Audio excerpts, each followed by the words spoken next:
Hello po sa lahat. Ako si Rain, isa ng college student. Gusto ko lang pong i-share sa inyo ang nakakatakot na pangyayari na naranasan ko noong nasa high school pa lang ako. Dati akong mag-aaral ng San Antonio National High School sa Parañaque.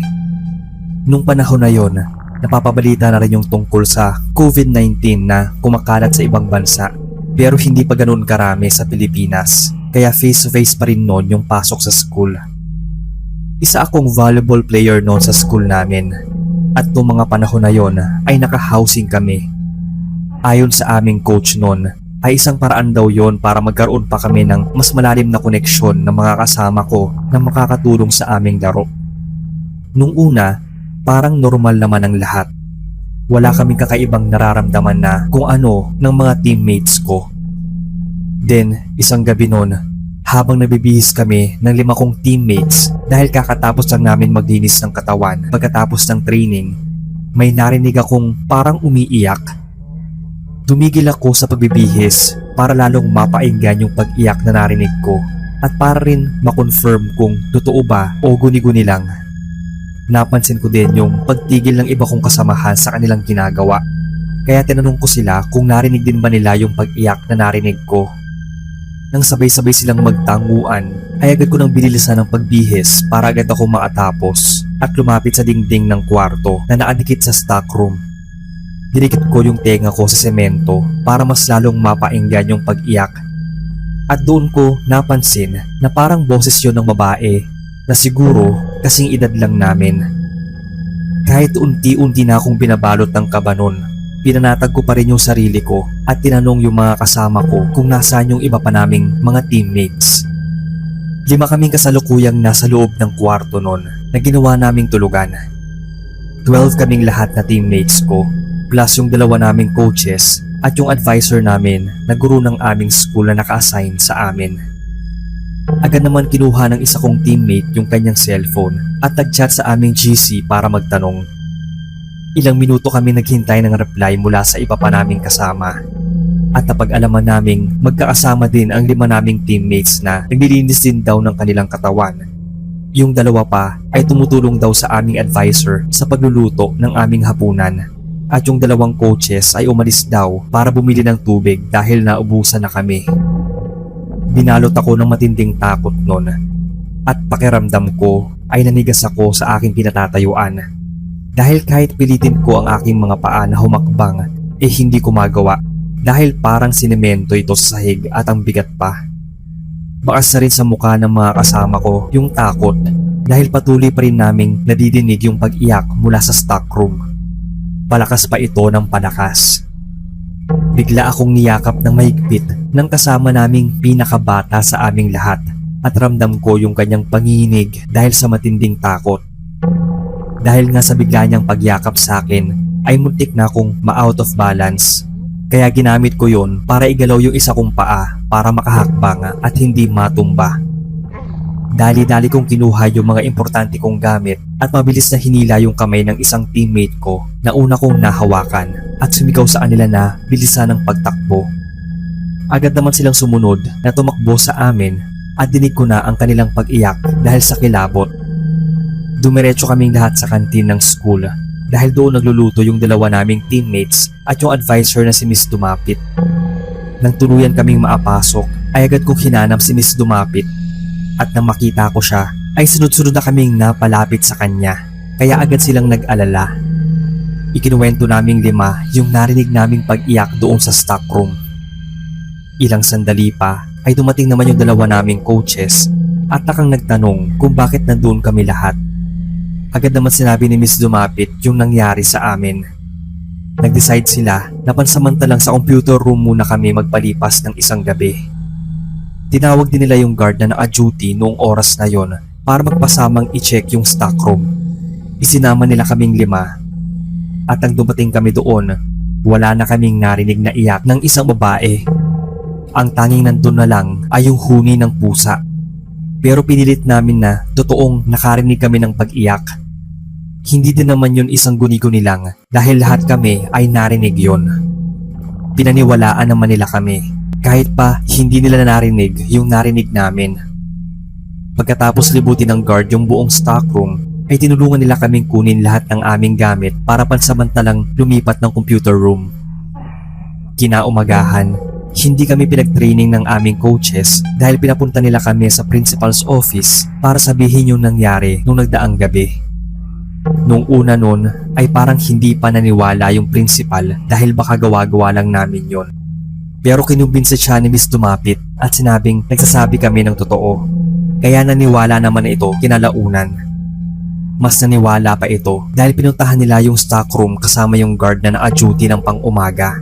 At nagkwento na nga, noong panggabi daw ay madalas siyang makarinig ng mahinang pag-iyak mula sa stockroom. Kaya nagpalipat siya ng pang-umagang duty. Nagdesisyon yung principal ng aming school na magpa-schedule ng papupuntahing pari sa school para ipabless. Pagkatapos naman nun, wala na akong naging balita kung bakit nangyari yon o kung ano ang history ng pag-iyak doon sa stockroom. Dahil ilang araw lang mula nang matapos ang pagbe-blessing ng school ay nag-declare naman yung gobyerno ng lockdown dahil may mga kaso na ng COVID-19 sa Pilipinas at parami na ng parami ang infected sa Luzon. At hanggang ngayon, wala nang update o balita tungkol sa pag-iyak na narinig namin sa stockroom ng school na yon. Hanggang dito na lamang po ang kwento ko, sir. Sana po ay inyong mabasa at ma-narrate sa inyong channel.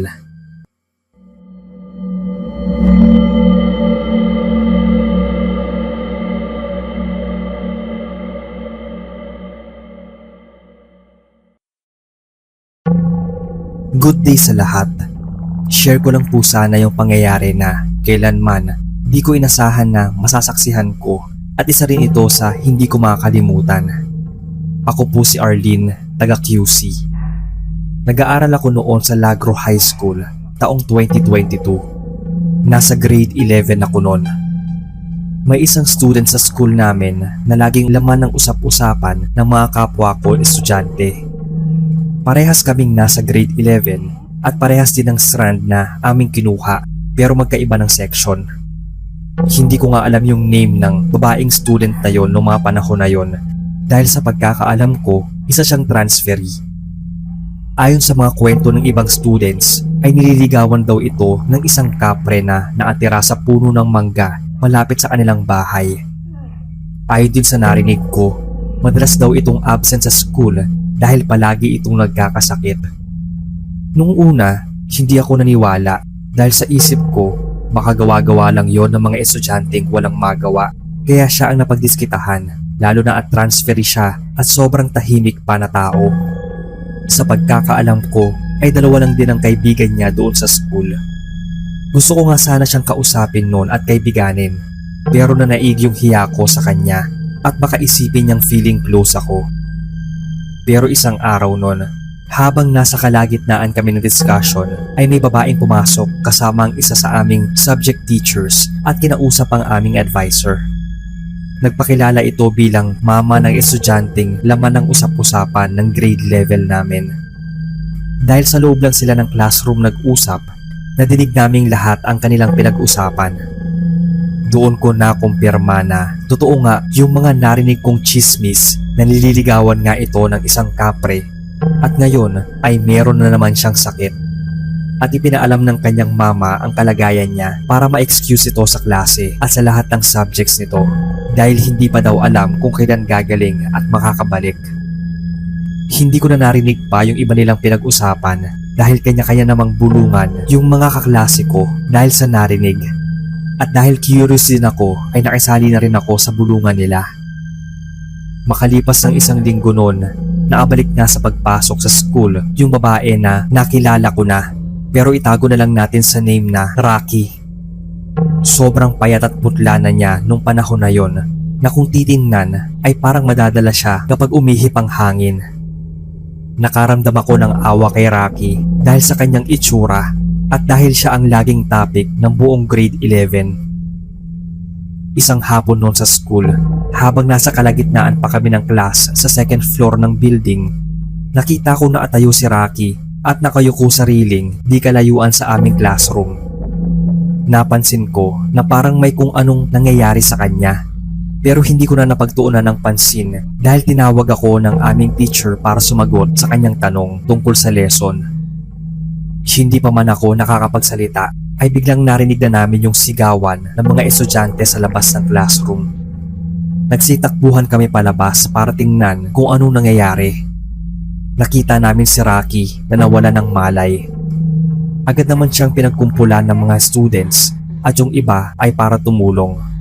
Yung iba ay para makiusyoso. Dali-dali akong lumapit sa kinahihigaan ni Rocky at pinatabi ang ibang students doon para malayang makapasok ang hangin. Nakasunod pala sa akin yung teacher at may dala itong pamaypay kaya pinaypayan namin siya. Tinanggal ko pa nga yung pagkaka-zipper at botones ng kanyang vest para mas pakahinga siya ng maluwag.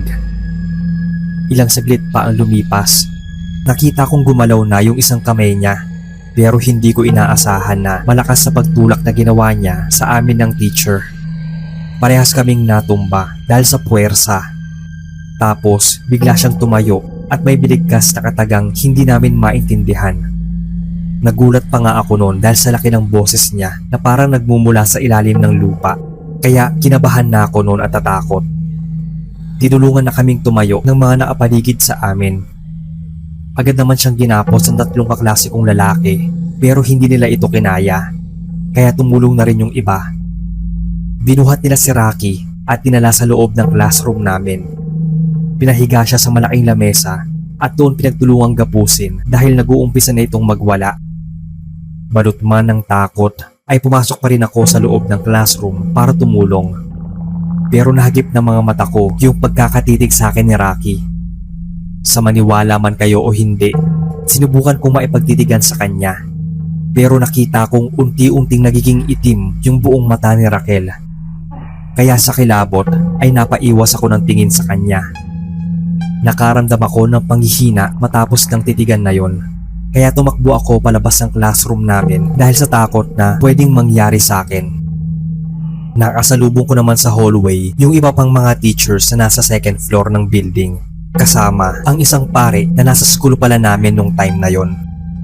Tumigil ako sa pagtakbo at naisipang bumalik sa loob ng classroom dahil meron ng pari, kaya baka sakaling kumalma na si Rocky.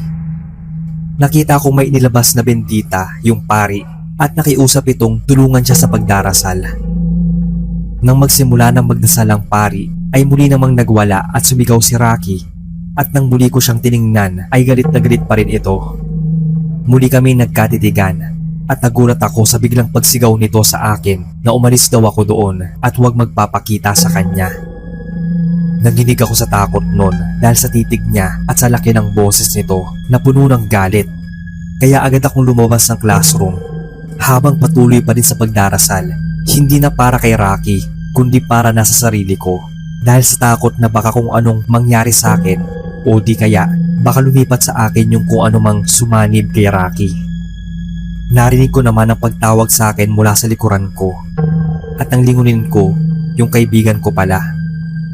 Patakbo akong lumapit sa kanya at agad siyang niyakap at napaiyak dahil sobra yung emosyon na nararamdaman ko. Nang tumigil ako sa pag-iyak, niyaya niya akong bumalik sa classroom dahil kumalma na raw si Rocky at kasalukuyang nagpapahinga sa loob. Sumama ako sa kanya. At nang makapasok ay agad kong nakita si Rocky na nakaupo sa armchair at parang hinang-hina at basa ng pawis. Makalipas ang ilang araw ay hindi ko na ulit nakita si Rocky na pumapasok. Narinig ko na lang na muli itong nag-transfer ng school dahil lumipat na rin sila ng bahay. Ang huli kong nabalitaan sa kanya ay tumigil na raw sa pagsanib sa kanya at ang panliligaw umano ng kapre mula nang paputulan niya ang kanyang buhok na abot hanggang bewang nung time na yon. Siguro ay yun ang nagustuhan sa kanya nung kapre na yon, yung sobrang haba niyang buhok. Matagal nang nawala sa sistema ko yung takot at kaba na dulot ng pangyayaring yon. Ipinagpapasalamat ko na lang na hindi sa akin nangyari yung ganoong bagay. Kasalukuyan na po ako nag-aaral bilang first year college ng BS Tourism. Ito lang po ang kwento ko. Lagi ako nag-aabang ng inyong uploads lalo pag break time o uwian. Ginagawa kong playlist habang nagko-commute. More power po sa inyong channel.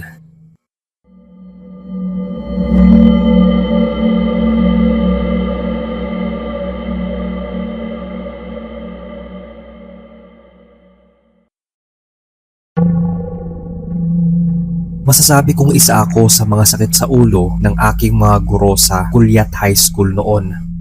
Sobrang pilya, pasaway, at hindi mawawala sa listahan ng mga maiingay sa loob ng classroom. Tawagin niyo na lang po pala akong AJ. Sa section namin noon nung nasa 4th year high school ako, ay ako lang ang natatanging babae na pasaway sa amin. Pero nabago ng lahat yon ng isang araw, may ma-experience akong nakapagpatanggal sa akin ng pagiging pasaway at napalitan ng pagiging matatakutin hanggang ngayon. Isang araw nun, last period ng pang-umaga naming klase, ay nakaramdam ako ng pagkaboring at antok dahil sa hindi ko gusto yung subject na values education. Plus, boring kasi magturo yung teacher namin nun. Naisipan ko magpaalam kay ma'am na lalabas ako mag-CR. Pero ang totoo ay pupunta talaga ako sa mga barkada ko na naatambay lang sa isa sa mga bench sa campus. Pinayagan naman ako ni ma'am nun. Ngunit sinabi niyang bumalik lang ako agad dahil magbibigay siya ng test. Kaya dali-dali ako lumabas at agad na nagpunta kung nasaan yung mga tropa ko. Ilang minuto pa lang akong nakatambay sa kanila nun ay nagkayayaan na kami pumunta sa kantin para kumain. Masaya na kami nagkukwentuhan nun nang makatanggap ako ng message mula sa isa sa mga kaklase ko na ako na lang daw yung hinihintay dahil magbibigay na ng test si teacher. Pero sabi ko, naapila pa ako dahil maraming tao sa CR. Pagkatapos, ipinagpatuloy ko ang pagkain at pakikipagkwentuhan. Ilang minuto pa ang lumipas nang makaramdam ako ng pagkaihi. Kaya nag-aya ako sa mga tropa ko na pumunta ng CR. Ngunit wala ni isa ang gustong sumama sa akin. Kaya nagpaalam na lang ako sa kanila at umalis mag-isa.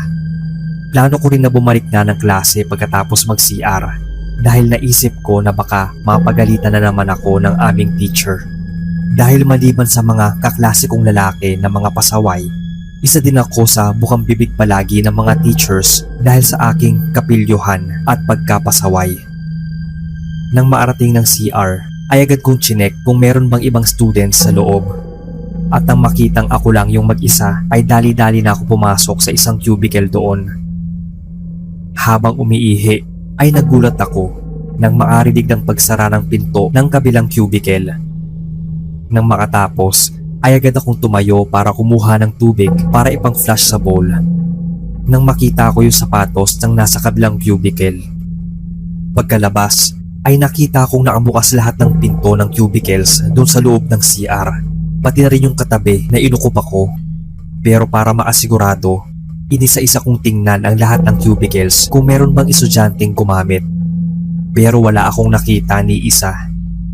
Doon na ako nagsimulang balutin ng takot at kaba dahil sigurado akong kakakita ko lang doon sa sapatos ng estudyanteng pumasok sa atabi kong cubicle. Kahit kinakabahan na at medyo pinagpapawisan ng malamig noong mga oras na yon, ay pinilit ko pa rin tingnan muli yung katabing cubicle ko.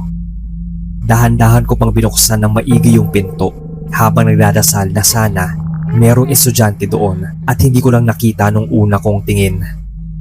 Pero nang tuluyang mabuksan yung pinto ay wala talagang tao doon.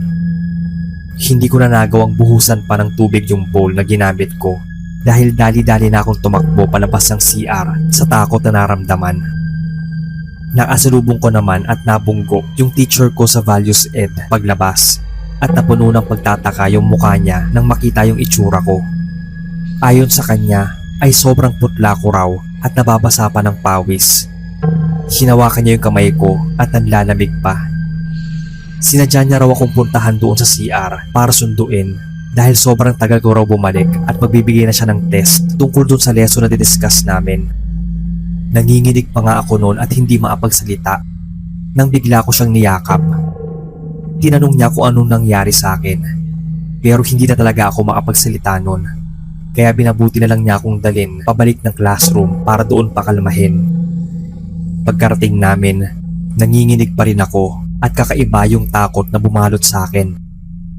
Ilang minuto rin yung nagdaan bago ako tuluyang kumalma at doon na ako kinausap ni teacher at ng mga kaklase. Noong mga oras na yon ay gusto ko nang umuwi at huwag nang bumalik ng school pero hindi ko yun sinabi sa kanila. Mabilis ko na lang kinuwento yung nangyari sa akin sa loob ng CR at napaiyak na ako dahil naalala ko na naman. Matatakotin kasi ako pagdating sa mga kababalaghan at mga multo. Bigla namang sumingit yung isa kong kaklase at sinabing naranasan din daw niya yon. Kapareho yun ng sa akin. Narinig daw niya yung pagsara ng pinto sa kabilang cubicle at nakita din niya yung sapatos ng nasa kabila. Pero nagtaka daw ito dahil wala siyang nakitang estudyante pagkalabas. Hiniling daw niya yon sa principal na tingnan yung CCTV pero walang naipakita dahil wala daw CCTV sa may bandang CR. Ganoon din yung kwento ng isa ko pang kaklase na naranasan din yung naranasan ko. Pero di gaya ko, ipinagsawalang bahala niya lang daw yon dahil wala naman daw nangyaring masama sa kanya at hindi siya nasaktan. Isa pa, sanay na raw siya sa mga ganoong bagay dahil madalas daw siyang makakita ng kung ano-ano. Bukas kasi ang third eye niya. Dahil sa mga parehas naming kwento, minabuti ng aming guro na dalhin kami sa office ng principal para ikwento yung nangyari. Nang matapos, ay doon namin nalaman mula mismo sa kanya na noon daw may isang batang estudyante ang namatay sa loob ng cubicle na yon. Inatake raw ng hika yung student. Alam naman daw ng kanyang mga kaklase na meron siyang hika noon. Pero hindi nito pinaalam sa kanila nung panahon na yon na inaatake na pala ito ng kanyang sakit. Wala daw nakaalam ni isa sa mga kaklase niya na habang hinihika siya ay lumabas daw siya ng kanilang classroom at nagtungo sa CR. Walang nakakaalam kung ano yung buong nangyari sa kanya sa loob ng CR dahil nakita na lamang daw ito ng isang second year student noon na nakahandusay sa sahig. Itinakbo pa raw nila ito sa ospital. Ngunit hindi na nakaya ng isalba pa dahil sobrang baba na raw ng oxygen level nito sa katawan hanggang sa tuluyan na itong bawian ng buhay. Ayon pa sa principal, ilang mga estudyante na rin daw maliban sa amin ang naapagkwento ng naranasan nila ng kaparehong-kapareho na nangyari sa amin. Dahil doon, nag-alay kami ng dasal para sa namatay na student na yon. Pinabless din ulit sa pari yung CR na yon. Nung araw ng misa, habang nagdadasal ang karamihan, ay para bang unti-unting gumaan yung pakiramdam ko, lalo nung muling pagpasok ko doon sa CR. Nagpunta pa nga doon yung ilang kapamilya ng estudyanteng namatay para siguro tulungan na matahimik na ang kaluluwa nito.